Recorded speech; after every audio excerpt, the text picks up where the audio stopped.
Not നിരോധനത്തിൻ്റെ ഉണ്ടായല്ലോ, not നിരോധനം ഉണ്ടായി. അത് കഴിഞ്ഞ് 2000 രൂപ വീണ്ടും ഇറക്കിയിട്ട് 2000 രൂപയുടെ നോട്ടിറക്കി.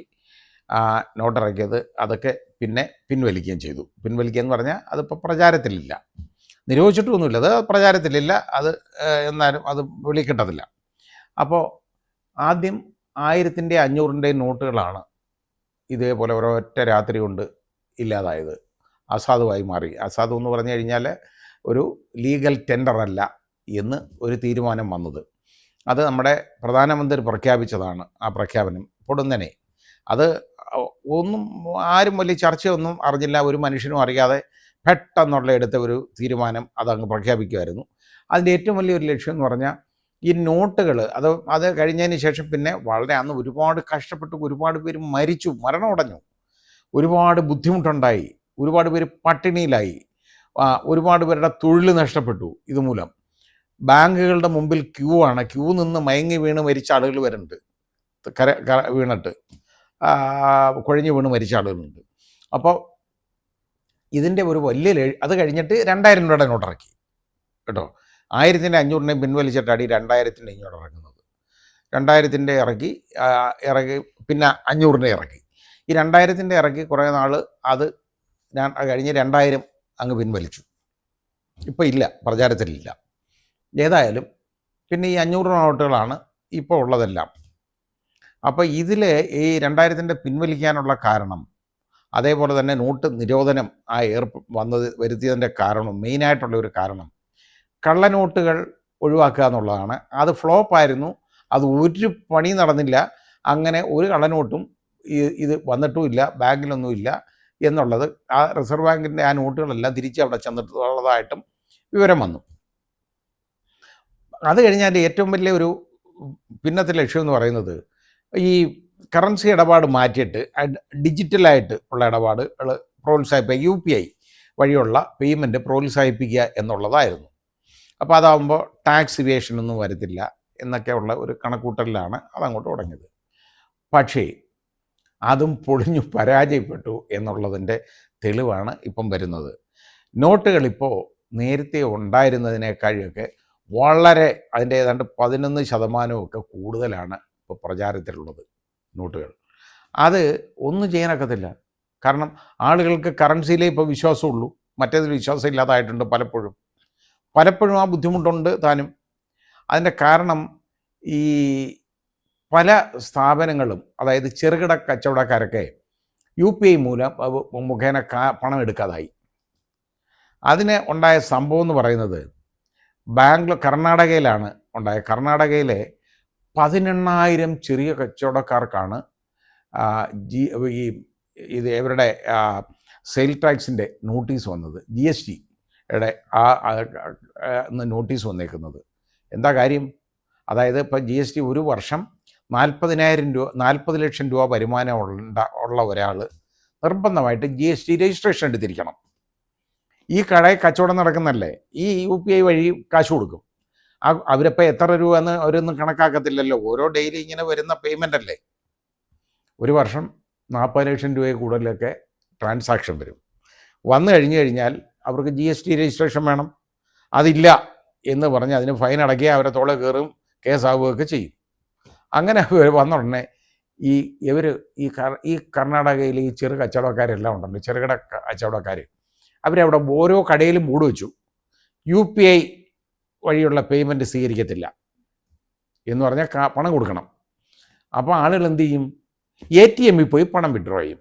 അപ്പോൾ ATM വഴിയുള്ള വിഡ്രോവൽ എന്ന് പറയുന്നത് ഇപ്പം വളരെ കൂടുതലാണ് എന്നുള്ളത് ഉള്ള വിവരം വെളിയിലേക്ക് വരുന്നു.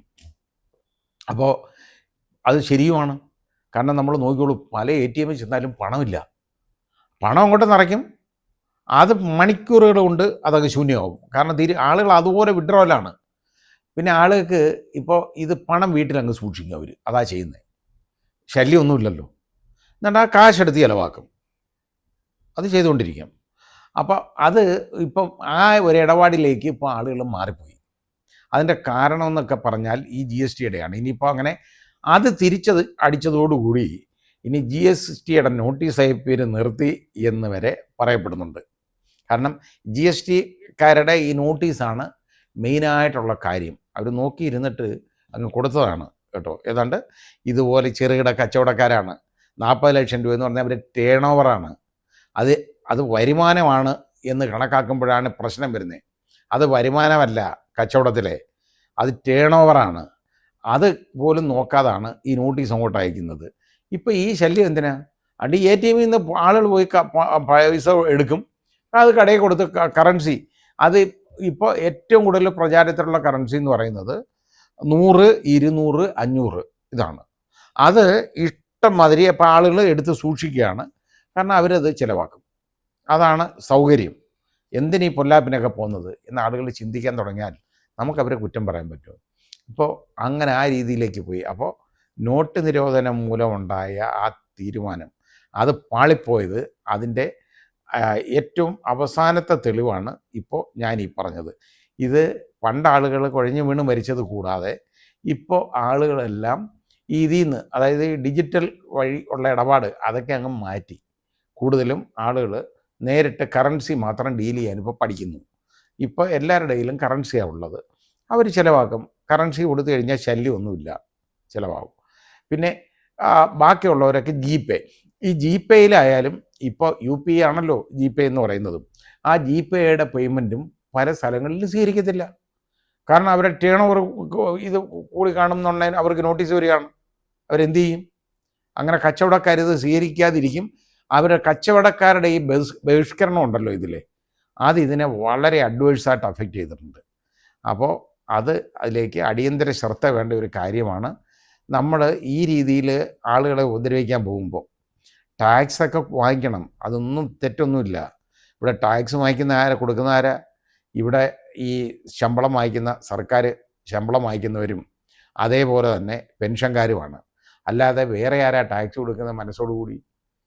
ഇൻകം ടാക്സ് വേഷൻ എല്ലായിടത്തുമുണ്ട്. ഒരുപാട് പേര് ടാക്സ് പേഡ് ചെയ്യും.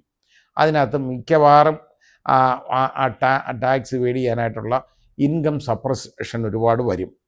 അതൊക്കെ ഇങ്ങനെ ആളുകൾ ചെയ്തുകൊണ്ടിരിക്കുന്നതാണ്. അതിന് പക്ഷേ ഇത് പ്രോത്സാഹിപ്പിക്കണമെന്നുണ്ടെങ്കിൽ, UPI വഴിയുള്ള പേയ്മെൻറ്റ് പ്രോത്സാഹിപ്പിക്കണമെന്നുണ്ടെങ്കിൽ ഇതുപോലെ ഈ ചെറുകിട കച്ചവടക്കാരുടെ ഈ തോളിൽ കിടന്ന പരിപാടി ഉണ്ടല്ലോ, അതങ്ങ് മാറ്റണം. അവരെ വിശ്വാസത്തിലെടുക്കണം. അതേ മാർഗമുള്ളൂ. അവരെങ്ങനെ കൊടുക്കും ഇതിനൊക്കെ? ഇത് മുഴുവൻ GST രജിസ്ട്രേഷനൊക്കെ എടുത്ത് അവർക്ക് കച്ചവടം നടത്താൻ പറ്റുമോ? അത് നോക്കിക്കഴിഞ്ഞാൽ അവർ അവിടെ UPIയുടെ ഈ ഇടപാട് ഇവിടെ ഇല്ല, UPI വഴി പണം സ്വീകരിക്കുന്നതല്ല എന്ന് ബോർഡ് വെച്ച് പലരും ഇപ്പോൾ സ്വസ്ഥമായിട്ടിരിപ്പുണ്ട്. ഏതായാലും ഈ നോട്ട് നിരോധനത്തിൻ്റെ ആ തീരുമാനത്തിൽ വീണ്ടും തിരിച്ചടിക്കുകയാണ്. പ്രയോജനമൊന്നും ഇല്ലാതായി.